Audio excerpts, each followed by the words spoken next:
한번 더 합시다. 구원받은 성도는 예배자입니다. 옆에 분들하고 고백합시다. 사랑하는 성도님, 성도님은 구원받기 때문에 하나님 앞에 예배자입니다.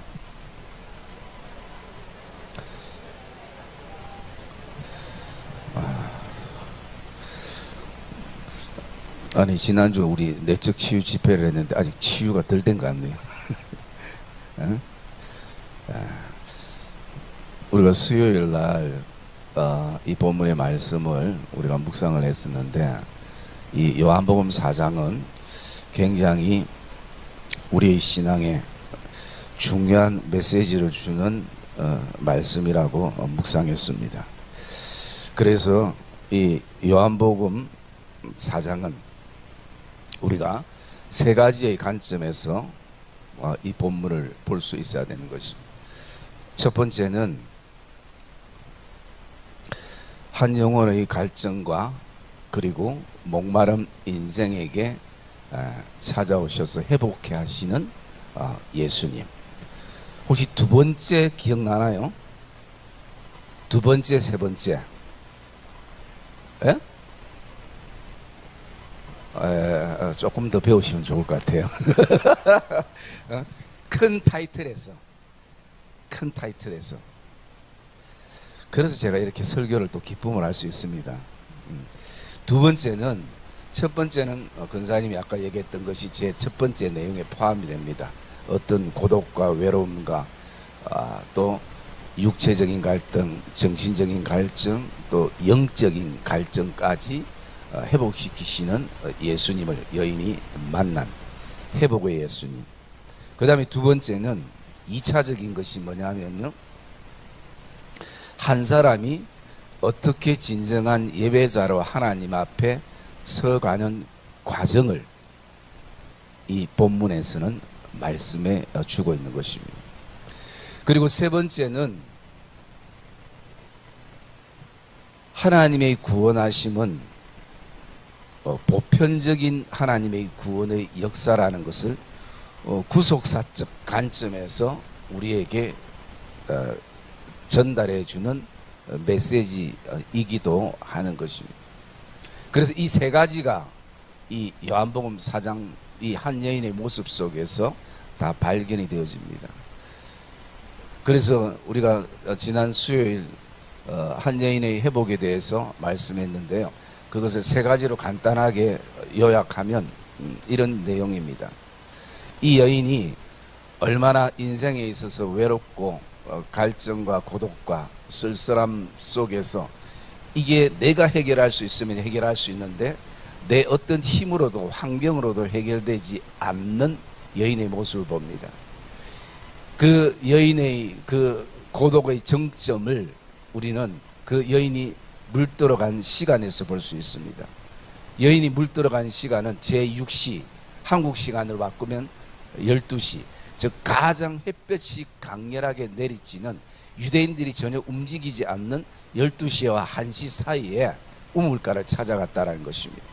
그것은 그 여인의 고독이 얼마나 증폭되어 있고, 그리고 그의 고독이 이제는 사람들에게도 지쳐서 우물가에서 누구를 만날까 두려운 마음이 가득했던 여인의 모습이었습니다. 그래서 그 여인은 사람들이 전혀 오지 않는, 유대인들이 움직이지 않는 그 12시에 홀로 우물가에 물을 뜨러 갔던 것, 그것이 이 여인의 갈증이 가장 고조되어 있는 것을 보게 됩니다. 오늘 말하면 참 살기 싫은데 어쩔 수 없이 아들 때문에 살아야 되고 어쩔 수 없이 숨 쉬어야 되는 이런 어떤 힘든 상황을 이 여인은 가지고 있습니다. 그리고 이 여인을 뭔가 채워줄 수 있는 남편이 과거에 5이 있었지만 그 5도 자신에게 있어서는 그 육적인, 영적인, 또 그 정신적인 고독과 외로움을 온전하게 채워주지 않는다는 것입니다. 새 사람을 만날 때 기대했습니다. 그러나 결과는 똑같았어요. 이런 어떤 과정들. 그래서 저는 그 여인이 굉장히 그 미모가 뛰어나서 사람에게 자신의 갈증을 해소하기 위해 이 사람도 만나고 저 사람도 만나고 자기가 선택해서 만났는지, 아니면 자기가 너무나 힘이 없기 때문에 뭔가 나에게 힘이 될 줄 사람들에게 팔려다는 건지, 그것은 정확하게 알 수가 없어요.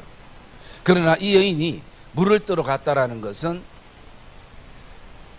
주인이 물을 잘 뜨지 않기 때문에 형편이 그렇게 넉넉하지 않다라는 것이, 누구를 시킬 만한 그런 어떤 부를 상징하는 여인은 아니었을 것입니다. 그렇기 때문에 저는 후자라 생각하는데요, 끊임없이 세상의 힘, 여기 남편이라는 것은 세상의 힘을 말합니다. 그래서 끊임없이 세상의 힘이 되는 것을 찾아다녔던 여인의 모습이에요. 그러기에 오늘도 어쩌면 이 시대에 우리는 현대를 살아가고 있는 한 사마리아 여인의 모습이 우리에게도 있을 수가 있는 것이, 그러나 그 힘이라고 생각했던 것이 영원하지 않다라는 것입니다. 나를 평생 붙잡아 줄 것 같았는데 아니더라는 것입니다. 그리고 지금 있는 남편도 나의 남편이 아니라는 것은 불안한 것입니다. 이 사람이 가지고 있는 힘도 언제 사라질지 모르는 그 상황 속에 여인이 살아갑니다. 여러분, 과거에도 그랬습니다. 과거에도 목말랐습니다. 현재에도 여전히 외롭고 목마른 것입니다. 그러다 보니까 미래는 더 불안하고 두려운 것이 이 여인이 가지고 있는 현실적인 것입니다.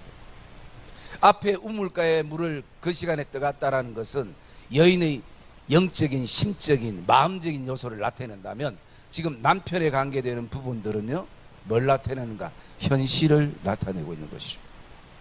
마음도 외롭고 현실도 외로운 것이, 그런 여인의 모습 속에 우리는 사실 돌아보면 내가 바뀌지 않고 사람을 계속 바뀐다고 내 갈증은 해소되지 않는다는 것이. 여러분, 지금 남편 바꾸고 싶은 분 있죠? 저와 바꿉시다. 똑같아요. 바꿔도 내가 안 바뀌고 환경이 바뀌고 상황이 바뀌면 뭔가 우리가 잠시 새롭죠. 잠시 그 사람들에게 기대가 되죠. 그러나 또 결과는 좌절과 절망과 낙담으로 똑같은 것이. 중요한 것은 내가 바뀌어야 되는 것이. 여러분, 그래서 우리는 사람을 바꾸려는 게 제일 어리석습니다. 내가 못 바뀌기 때문에 우리는 어떻게 해야 된다고요? 하나님 앞에 맡기고 기도해야 된다는 거죠. 내가 자꾸 바꾸려니까 뭐가 생깁니까? 그 공동체 안에 자꾸 다툼이 일어나는 것이, 싸움이 일어나는 것이.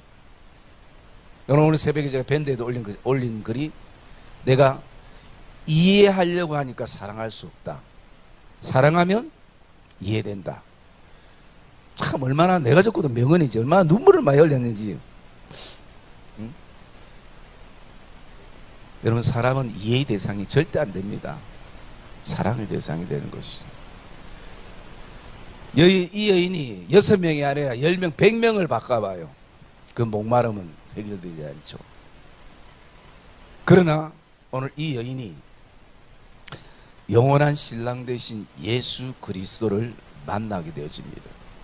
그러면서 이 여인은 그 뒤에 말씀에 보면 28절에 보면 여자가 물동이를 부리고 동네로 들어가서 사람들에게 이르되 내가 만난 사람이 그리스도가 아니냐라고 고백합니다.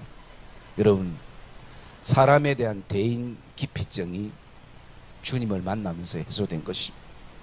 마음의 병이 해소된 것입니다. 영적인 병이 해소된 것입니다. 목마름이 근본적인, 잠시 남편을 통해서 내 목을 축이는 그런 어떤 시원함이 아니라 근본적인 목마름이 신랑 되신 그리스도를 통해서 해결됐다는 것이.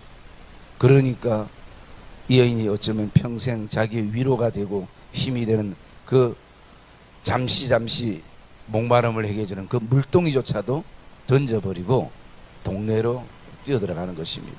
여러분 오늘 이 예배가 그런 은혜가 있기를 주의 이름으로 축복합니다. 이것을 가리켜서 회복이라 그렇게 얘기를 합니다. 그러면서 제가 수요일날 한 가지 예를 들어서 말씀을 드렸습니다. 여러분 해운대에 아쿠아리움이라는 그 수족관이 있잖아요. 제가 그것을 처음 생겼을 때 이렇게 가봤었는데, 그때 갔을 때에 정말 그 은빛 나는 아주 크고 멋진 돔처럼 생긴 고기, 또 갑자기 해가 먹고 싶네. 그 고기들이 여러 마리가 있어서 막 수영을 하고 있는데 아주 멋졌어요. 왜? 이 유리로 통해서 봐도 막 빛이 났으니까요. 그런데 같은 어종인데 이 몇 마리의 고기들은 똑같은 어종인데 그 빛을 잃어버리고 그 반 정도가 맞아서 멍이던 것처럼 새까맣게 은빛이 까만 빛으로 바뀌어 있는 고기들이 있었어요. 그래서 제가 안내하는 분에게 물어봤습니다. 저 고기들이 왜 그러냐고, 어종이 다른 거냐고. 똑같은데 이 고기들을 외국에서 부산으로 수입해 올 때 받은 스트레스 때문에 그렇다는 거예요. 원래는 은빛 색깔인데 스트레스를 워낙 많이 받아서 상처가 워낙 많아가지고 고기 색깔이 바뀐 것이에요. 그러면 저 색깔은 돌아오느냐? 저 스트레스를, 상처를 이기면 자기 원래 빛으로 은빛을 나타내며 돌아오는 것이에요. 그런데 못 돌아오면 어쩔 수 없이 자기 빛을 잃어버리고 그 멍든 그대로, 상처 그대로 그렇게 안고 살아간다는 것이에요. 그런데 저렇게 살다가 저런 고기들은 제 색깔을 못 찾아오면 언제 죽을지 모른다는 것이에요. 그 스트레스 때문에, 상처 때문에, 아픔 때문에 삶을, 생활을 보장할 수가 없다는 것이에요. 여러분, 이것은 단순한 고기 이야기가 아닐 겁니다. 우리 인생도, 우리 사람도, 우리 신앙도 마찬가지인 것이에요. 우리는 하나님이 우리에게 주신 신앙의 빛이 있습니다. 색깔이 있어요. 그것이 비록 때로는 상처와 아픔 속에서 멍들어서 잠시 그 빛을 내지 못하는 순간들이 있다 할지라도 저와 여러분들이 주의 은혜로 신랑 되신 주님을 통해서 그 빛이 다시 회복되기를, 이 여인이 회복된 것처럼 그런 은혜가 있기를 주의 이름으로 축복합니다. 그 다음에 그 더 이상 궁금한 것은 여러분들이 어제 아래 수요일날 그 유튜브 들어가서 보시면 돼요. 핵심적인 요소가 그 부분이었습니다. 그러면서 오늘은 우리가 구원받은 성도들은 예배자입니다라는 이 부분을 우리가 좀 기도의 제목으로 삼으려고 합니다. 여러분, 이 요한복음 2장을 보면 예수님께서 첫 번째 행하셨던 기적이 나오는데, 그 기적이 뭐냐면 가나안 땅에서, 가나안 혼인잔치에서 물로 포도주를 만들었던 사건이 기록이 됩니다. 그것은 예수님이 계시는 곳이 우리에게는 천국임을 말씀해 주고 있고요. 그러면서 왜 주님이 행하신 첫 번째 기적이 혼인잔치에서 일어났는가? 천국은 혼인잔치와 같은 것입니다. 그 얘기는 인간의 제도 속에서 우리가 가장 기뻐할 수 있는 결정적인 것은 결혼식이라는 것이죠. 혼인잔치라는 것이죠. 그것은 결혼하는 신랑과 신부도 기뻐하지만 그것을 축하해 주는 모든 사람들도 기쁨인 것이, 즐거움인 것이.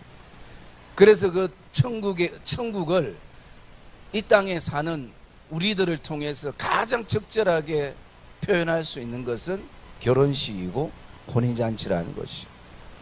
그게 2장에 기록이 되어 있습니다. 그러면서 그 천국 잔치 안에는 우리의 신랑 대신 주님이 계신다는 것을 보여주고 있고요. 그러면 3장에 넘어가서는 거기에 또 한 사람이 등장하는데, 그 사람이 뭐냐면 니고데모라는 사람입니다. 그런 바리새인이고요, 율법을 연구했던 학자였습니다. 그리고 지위가 굉장히 높았던 사람입니다. 그런데 그는 거듭남에 대한 부분들을 영적으로 생각하지 않고 육적으로 아무리 풀려고 생각하니까 그것을 풀 수 없었습니다. 그래서 밤에 주님을 찾아갔던 사람이고 거듭남에 대해서 해결을 받았던 사람이었습니다.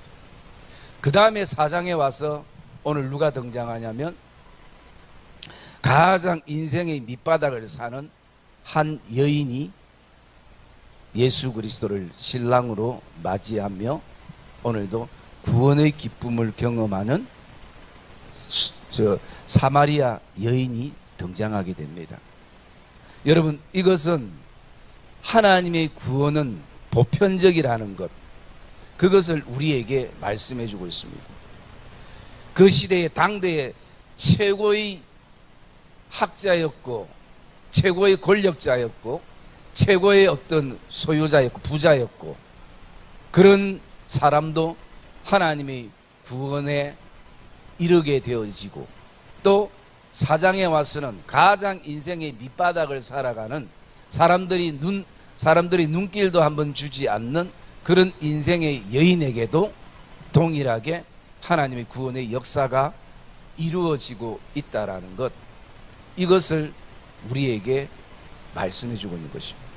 그래서 구원의 그 최고점, 그리고 인생의 최저점, 그거와 상관없이 하나님은 그 사랑하는 백성들에게 하나님은 혼인잔치를 베푸시고, 그리고 하나님은 그 백성들을 구원하시는 하나님이신 것을 사실은 보여주고 있는 것이에요.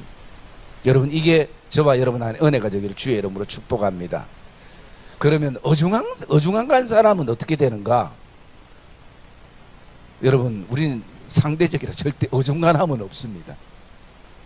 내가 니고데모가 되든지 아니면 사마리아 여인이 되든지 둘 중에 하나지, 상대적이기 때문에 어중간한 사람은 없는 것이에요. 내가 어중간하게 생각하기 때문인 것이죠. 그래서 여러분, 하나님의 구원은 사람을 가리지 않습니다.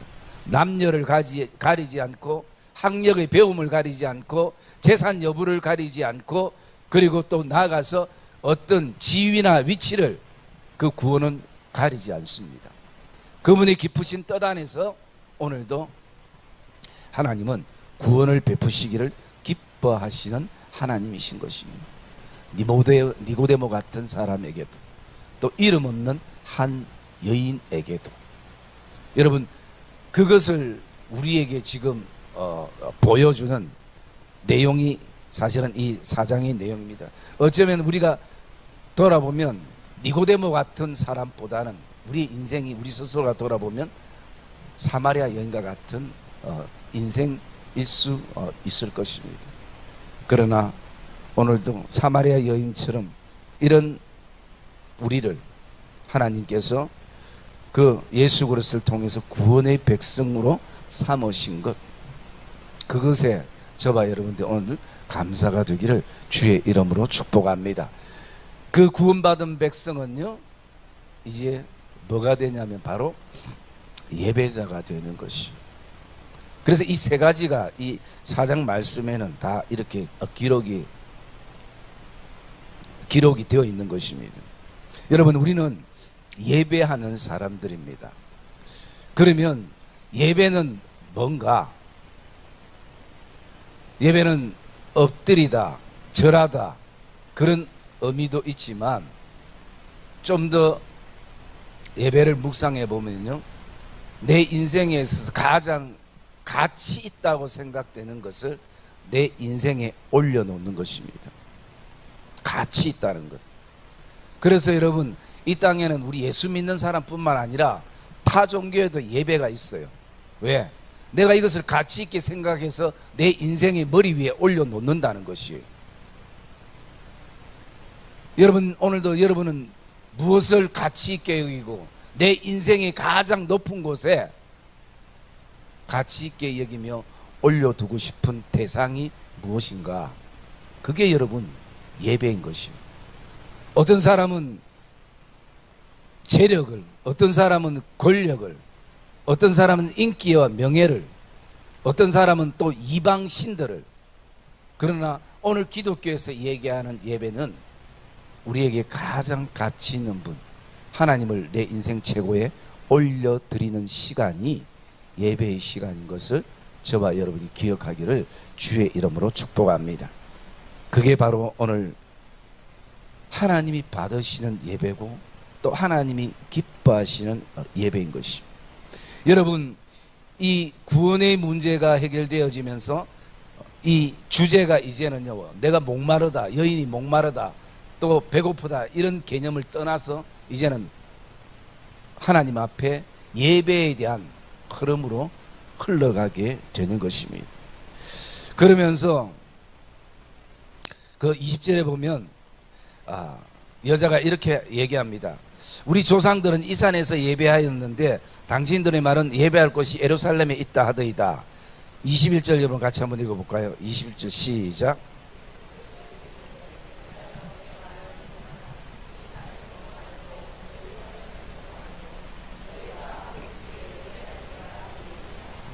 아멘. 여러분, 오늘 주님은 너무나 중요한 얘기를 하고 있는 것입니다. 여자의 관심은 예배의 장소에 있었습니다. 어떤 장소가 더 하나님이 예배를 받으시게 기뻐하는가? 이 산인지 저 산인지 예루살렘인지 화려한 곳인지 어떤 곳에서 하나님은 우리의 예배를 더 받으시는가? 사람들이 몇 명 모이는가? 오늘 모든 관심은, 여인의 관심은 거기에 있었습니다. 오늘 우리 예배자들의 관심도 거기에 있지 않나요? 그러나 주님께서 말씀하시는 거거든요. 예배는 장소보다 대상이 더 중요하다는 것입니다. 여러분, 이 사실을 저와 여러분이 기억하기를 주의 이름으로 축복합니다. 오늘 어쩌면 이 여인이 가지고 있는 이 해결할 수 없는 이 갈증의 원인은 그의 삶에 진정한 예배가 없었기 때문인 것입니다. 왜냐하면 진정한 예배가 있었다면, 하나님이 원하시는 예배가 있었다면 분명 그의 목마름은 예배를 통해서 해결되어지는 것입니다. 그 목마름들이 생수 되시는 주님을 통해서 해결되어지는 것입니다. 그래서 오늘도 주님은 이 여인의 첫 만남 속에서 예배를 가리키는 것은 무엇을 말합니까? 이제 앞으로 영원히 목마르지 않는 하나의 어떤 길을 제시해 주시고 열어주시고 눈을 열어주시는 것을 말씀하고 있는 것이에요. 여러분, 그런데 오늘날 우리가 예배를 하나님 앞에 드리고 있어도 드려도 내 안이 갈증이 생기고 목마르다라고 생각되어지면 거기에는 그 질문을 우리가 던져봐야 되는 것입니다. 왜 이 예배에 내가 목마른가? 저는 두 가지라고 생각됩니다. 예배 속에 목마름이 해결되지 않는 원인은, 첫 번째는 뭐냐면요, 사람 중심이 되어졌기 때문인 것입니다. 예배의 대상은 하나님임을 우리가 아는데 뭔가 계속 모든 예배들이 사람 중심으로 흘러가고, 나도 예배드리는 나도 사람 중심의 예배를 오늘도 나도 모르게 선호하게 되어지는 것입니다.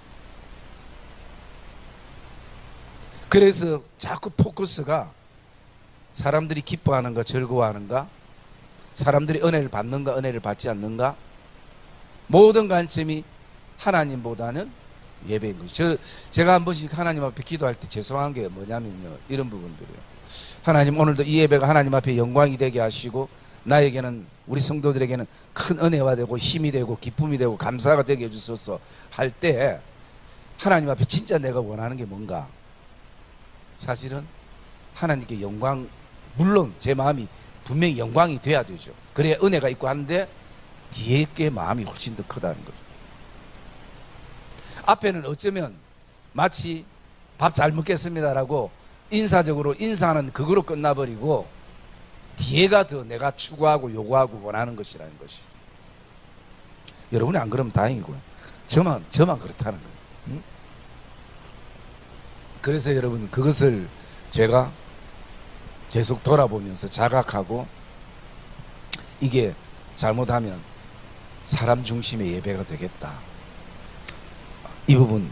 그러면 진짜 그 순간 기쁘고 즐겁고 뭐 청년들 뛰다니고 물고 불고 다 해도 돌았으면 저와 여러분의 삶에 남는 게 없어지는 그 순간이 되어질 수도 있는 것이. 그리고 또 두 번째는요, 예배가 내일도 드릴 수 있다라는 다성에 젖은 생각인 것입니다. 다음에도 드릴 수 있다는 다성에 젖은 생각인 것입니다. 여러분 이거는 한번 따라합시다. 이것은 상당한 교만이다. 여러분 우리는 한 시간이 아니라 10분 뒤를 알 수 없는 게 우리의 인생이에요. 다음은 누가 보장해 줍니까? 여러분 다음을 자기가 보장해 주는 만큼 건방지고 교만한 게 없다는 것이. 그렇기 때문에 오늘 모든 것이 타성에 젖어버리면요 그렇게 되는 것이. 여러분 제가 오늘 말씀을 준비하면서 그런 생각이 들었습니다. 만약에 우리 교회가 크다면 뭐 몇만 명 모이는 교회라면 여러분들이 하는 그 대표기도 1년에 한 번 할까? 어쩌면 3년에 한 번 돌아오는 대표기도, 또 3년에 한 번 돌아오는 특송, 3년마다 돌아오기 때문에 얼마나 기도하고 준비하고 하겠습니까? 어떤 분들은 목사님한테 별도로 찾아와서 목사님 대표기도 한 번만 하게 해주세요. 우리 기간이 특송 한 번만 더 하게 해주세요. 간절함으로 찾아와서 목사님 짜장면 사주면서 그렇게 얘기하는 사람도 있을 거예요. 그런데 우리는 대표기도도 그 사람이고 순서가 구역이든 뭐 교육부서든 또 선한청직이든 그 사람이고 또 지지난주 특송한 것 같은데 또 기간으로 불려가 또 특송해야 되고, 그러다 보니까 너무 자주 하다 보니까 어때요? 내 마음속에 타성해졌기 쉬운 것이죠. 여러분 타성해져면 우선순위가 밀려납니다. 자연스럽게 밀려납니다. 그 부분들이. 그리고 또 어떻습니까?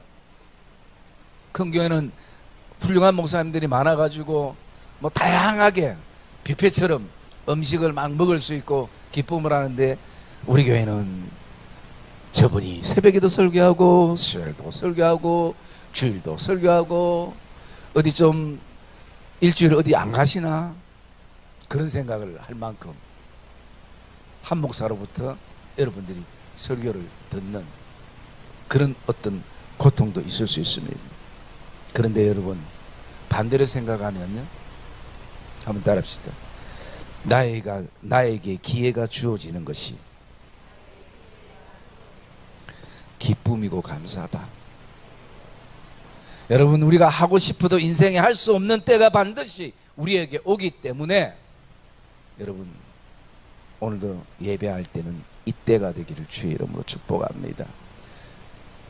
그게 우리의 마음속에서, 그러면 우리는 목마름을 이겨낼 수 있고 또 하나님께 한 걸음 나아갈 수 있는 것이. 그래서 여러분 오늘도 예배란 내 어떤 장소나 환경이나 또 프로그램이나 또 나가서 내 어떤 그 몸의 상태나 감정이나 이게 우선되는 것이 아니라 예배의 대상인 것이. 그리고 두 번째 우리가 예배에 대해서 우리가 묵상할 수 있는 것은요, 22절 말씀 한번 볼까요? 22절 말씀 시작.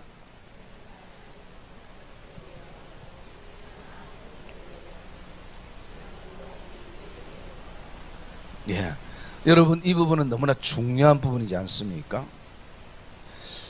주님이 말씀할 때 너희는 알지 못하는 것을 예배하고 우리는 아는 것을 예배하노라 라고 말씀합니다. 한마디로 오늘로 적용하면 어떤 겁니까? 우리가 예배를 모르고 예배를 드린다는 것이고, 또 한 가지는 예배를 알고 예배를 드린다는 것입니다. 그럼 이게 어떤 의미인가? 거기에는 많은 의미가 있겠지만 저는 그냥 간단하게 그 뒤에 보면 이는 구원이 유대인에게서 남이라 라고 말씀하는 것입니다. 이 말씀은 무엇을 말합니까? 사실은 어떻게 바라보면 가장 구원받기 힘들고 돌아오기 힘든 백성들이 유대인일 수 있습니다. 왜? 그들은 하나님을 다 알고 믿고 있다라고 생각하고 있기 때문인 것입니다. 그래서 나는 지금 누구보다도 예배를 잘 알고 예배를 드린다 생각하는 것입니다. 거기에 함정이 있을 수 있는 것입니다. 그런데 그런 유대인에게도 구원이 유대인에게 난다라고 말씀하는 것입니다. 그러면 오늘 이것은 오늘 우리의 삶에 적용해 보면요, 이렇게 또 적용해 볼 수 있습니다. 우리는 구원을 받기 위해 예배 드리는 것이 아니라 구원을 받았기 때문에 그 구원의 기쁨으로 예배한다라는 것입니다. 여러분, 이거는 예배의 근본적인 것을 우리가 알게 되고 또 깨닫게 되어지는 것입니다. 여러분, 저와 여러분 오늘 이 기도를 통해서 이 기도회가 정말 내가 모르는 예배가 아니라 아는 예배를 드리기를 주의 이름으로 축복합니다. 체험하는 예배가 되어지고요, 오늘 그 속에서 내가 안다라는 것에 정해놓은 틀이 다시 한번 예배의 틀이 깨어지고 그 속에서 정말 하나님이 원하시는 예배의 틀이 새롭게 형성되는 이 예배가 되시기를 주의 이름으로 축복합니다. 그래 구원받은 성도는 제일 먼저요 예배자인 것이. 여러분, 예배자라는 이 표현이 얼마나 우리에게 가슴을 설레게 합니까? 그 찬양 있죠? 뭡니까? 응? 뭐 일기 써나? 내 설교 적을 거 없다. 봐, 석자밖에 안 적었네. 목사님. 자, 그게 무슨 찬양이지? 나는 하나님께 예배하는 예배자입니다. 예. 여러분, 우리는 봉사자이기도 하고 섬김이기도 하고 많은 것 있지만 첫째가 예배자인 것입니다. 예배를 통해서 섬김이 흘러가고 봉사가 흘러가고 그리고 헌신이 흘러가는 것이. 그래서 우리가 그 예배가요, 그 예배가 이제는 섬김의 예배로 그리고 봉사의 예배로 헌신의 예배로 이것이 이 관이 흐르게 되는 것이.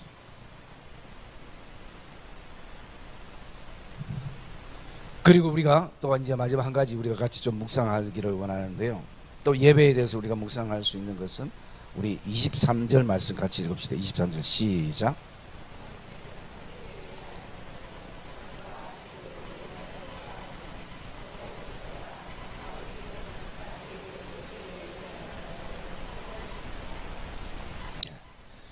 여러분, 하나님은 오늘도 자기에게 이렇게 예배하는 자를 찾으신다라는 것이.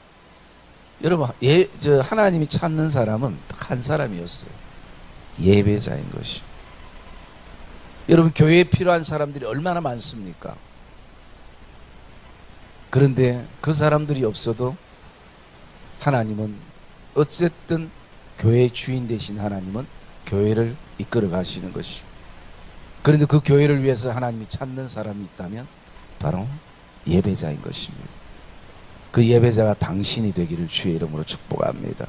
왜? 하나님이 찾으시는. 여러분이 하나님이 찾는다는 게 얼마나 기쁩니까? 응? 국회의원이 뭐 나를 찾을 일이 없지만 나를 찾는 것도 여러분들이 왜 찾을까 막 설레면서 뭐 혹시 한 자리 주지 않을까. 여러분, 대통령이 찾으면 그거 더 말할 것도 없죠. 어느 순간 제가 없으면 대통령이 찾은 줄 아십시오. 밤새 잠을 못 잘 겁니다. 무슨 상을 주려나?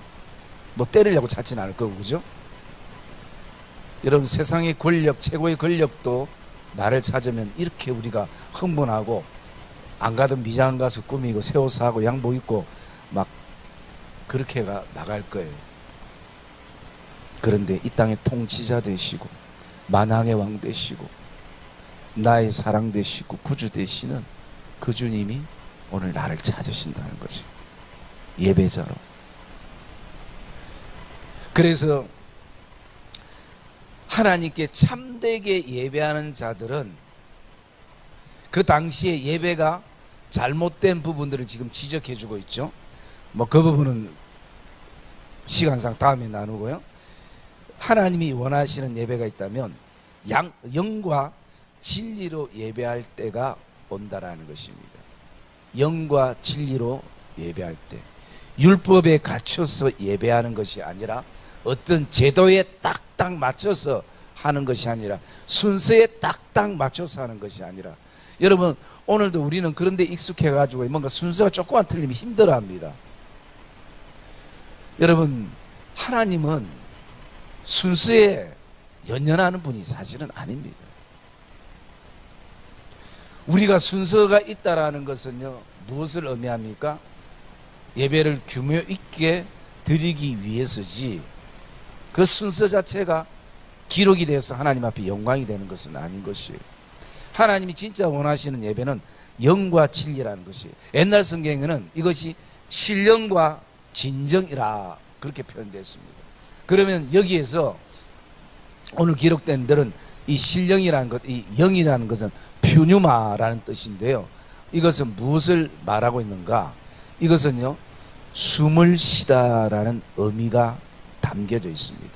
이렇게 내가 지금 숨을 쉬다, 호흡이 있다. 여러분, 숨 쉬고 있는 것을 우리가 뭐라고 얘기합니까? 살아있다라는 것이죠. 이 영이라는 것은 어쩌면 정말 내가 오늘도 살아있는, 호흡하는 그 시간들이 되어지는 것이, 하나님께 오늘도 우리가 호흡하는, 여러분 창세기 2장 7절 말씀에 보면 하나님께서 땅의 흙을 통해서 사람을 만드시고 그 코에 생기를 부어 넣으시니 곧 생명이 된지라 라고 말씀할 때, 그 생기가 바로 여기에 나오는 영이라는 의미와 같은 것입니다. 그 다음에 에스겔 37장 말씀에 보면 그 마른 뼈들을 향해서 하나님께서 뭐라고 말씀하십니까? 내가 마른 뼈들을 향해서 그들에게 생기를 부어 넣을 테니 그들이 되살아나리라 라고 말씀하는 것이. 그래서 그때 생기가 호흡하다, 호흡이 끊긴 우리에게 다시 호흡의 물꼬를 트고 숨결을 트는 것이 바로 이 영이라는 것입니다. 그러면 이 영이라는 것이 우리에게는 어떤 의미로 가려지는가? 이 영이라는 것은요, 하나님을 느끼는 것을 말하는 것입니다. 영으로 드린다는 것은 누가 인도를 해도 사람에 대한 기대가 아니라 하나님에 대한 기대를 가지고 저와 여러분들이 느끼는 것입니다. 저에게 유일하게 열렬한 그 제 설교 팬이 그 유튜브 보면 딱 한 명 있습니다. 그 한 명이 어제 전화 와서 저보고 얘기하더라고요. 이제 내적 치유 집회 그 내용을 다 들었대요. 들으면서 참 기분 나쁘게 저보고 그 별거 없더라 그 얘기를 하더라고요. 그러면서 저보고 하는 얘기가 친구가 한 수요일 사마리아 여인 설교가 훨씬 더 내한테는 은혜 되더라. 제가 지금 얘기하는 거 여러분 좀 자부심을 좀 가지라고 지금 하나님 그랬어요. 그래서 제가 뭐라고 했냐면, 우리 교인들은 그래도 은혜 받았다. 내가 백날 해봤자 같은 얘기도 타성해져서 잘 안 들은데, 그래도 외부에서 와가지고 그렇게 하면 은혜되고, 우리가 또 2시 때는 그 녹음이 안 돼서 그런데 2시 때도 교인들이 또 은혜 받았다. 그렇게 이제 얘기를 나눴었습니다. 그러면서 저와 여러분의 삶 안에 오늘도 누가 인도를 하든 누가 무엇을 하든 우리가 매 순간마다 찬양 가운데, 기도 가운데, 말씀 가운데, 또 대표 기도 가운데, 성가대 찬양 가운데서 우리가 그 속에서 하나님의 숨결을 느껴야 되는 것입니다. 그게 영으로 예배하는 것입니다. 여러분, 사람 숨결을 느끼는 것이 아니라 하나님의 숨결을 느껴야 돼요. 하나님이 죽어있는 내 심령 안에 생기를 불어넣어서 되살아나게 하는 그 하나님의 호흡을 우리가 느끼는 것이 영으로 느끼는 것입니다. 그래서 여러분, 예배는 사람이 결정하는 것이 아닙니다. 사람이 이 예배 실패됐다, 이 집회 실패됐다, 이 집회 성공됐다, 그것은 사람이 보여지는 것은 그렇게 할 수 있어도 알 수가 없는 것이, 그 속에 한 영혼이라도 하나님을 느꼈다며, 하나님이 나를 만지심을 경험했다며, 영으로 예배했다며, 그 예배는 분명 하나님이 받으시는 예배인 것입니다. 왜? 예배는 오늘도 영과 진리로 예배하기 때문인 것입니다. 그리고 오늘 또 이 한 가지 진리라는 것입니다. 진리는 여러분 설명하지 않아도 잘 알죠. 진리는 이 말씀인 것이고, 이것은 확실성을 말씀해 주는 것이고요, 그리고 또 나가서 불변성을 말씀해 주는 것입니다. 여러분, 세상이 바뀌고 변화되고 변질되는 것은 진리라고 말하지 않습니다. 어떤 세월이 흘러도 변하지 않는 불변성, 그것은 오직 하나님의 말씀뿐인 것입니다. 이 하나님의 말씀은 예수 그리스도를 말씀하고 있는 것이요. 그래서요, 이 진리라는 것은요, 보면 가리워지지 않은 것, 이런 의미인 것입니다.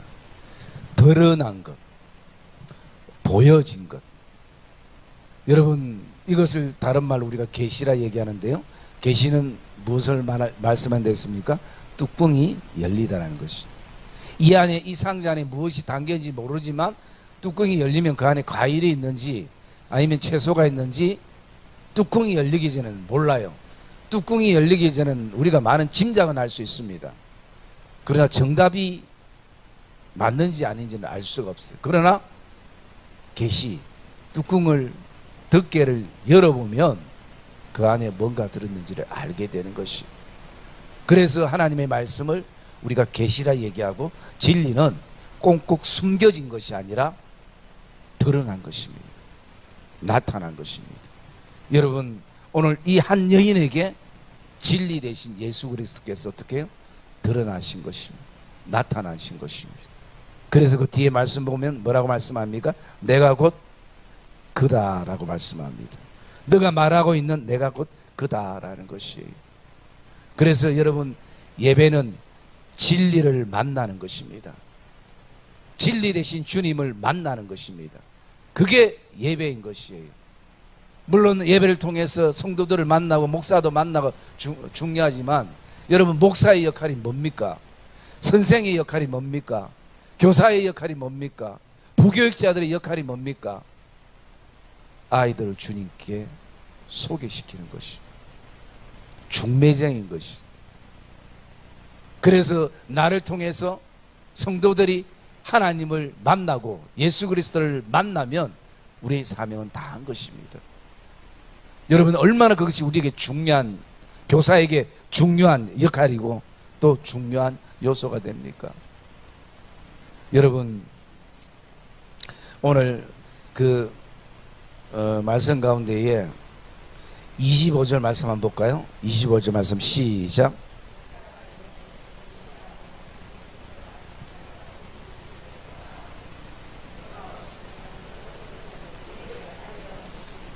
아멘. 여러분, 오늘 진리가 자신 앞에 서 있는데, 예수 그리스도가 자신 앞에 서 있는데, 예배의 대상인 성자 하나님이 자신 앞에 서 있는데, 여러분, 예수님을 이 여인이 몰라요. 몰라보는 거죠.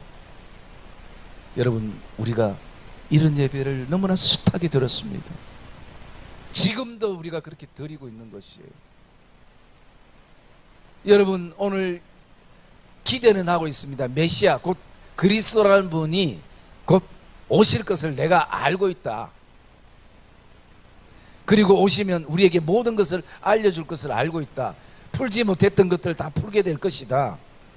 여러분, 그분이 지금 내 앞에 계시는 것이, 나와 지금까지 계속 인생에 대해서, 남편에 대해서, 예배에 대해서 대화하기 나누기를 원하셨던 그 예배의 주인 되시는 주님이 내 앞에 계시는 것이. 그런데 그 주님을 모르는 것이, 여러분, 오늘 어쩌면 이 시대 예배의 주인 되시는 주님이 무시되는 시대 속에 오늘도 우리가 살아가고, 예배의 대상을 우리가 알지 못하고 살아가고, 예수님이 내 앞에 계셔도 그분이 예배 받으시는 그분인 것을 알지 못하고 예배 드리고, 그것이 오늘 이 시대의 안타까움의 모습이 되어질 수도 있는 것입니다. 사랑의 믿음의 성도님들, 우리가 진리로 예배하는 것은 예수님을 만나는 것입니다. 그리고 그분을 우리가 고백하게 되는 것이 신령과 진정으로 예배하는 것이고, 영과 진리로 오늘도 예배하는 것입니다. 여러분, 하나님은 지금도 하나님의 호흡을 우리에게 불어넣을 수 있는, 내 호흡을 느끼기를 원하는 사람들을 하나님은 찾습니다. 예배는 내가 뭔가 하는 것이 아니라 오늘도 그분의 임재 앞에서 그분의 호흡을 느끼면서 내가 다시 되살아나는 것입니다. 회복되는 것입니다. 새로워지는 것입니다. 그리고 예배는 오늘도 진리 대신 그리스도를 우리가 만나고, 그분이 내 안에 계시고 그분이 나의 영원한 신랑 되시는 주님이심을 발견하는 시간들이 되는 것입니다. 사랑의 믿음의 성도님들, 우리 다시 한번 가슴에 깊이 새겼으면 좋겠습니다. 구원받은 성도들은 예배자입니다.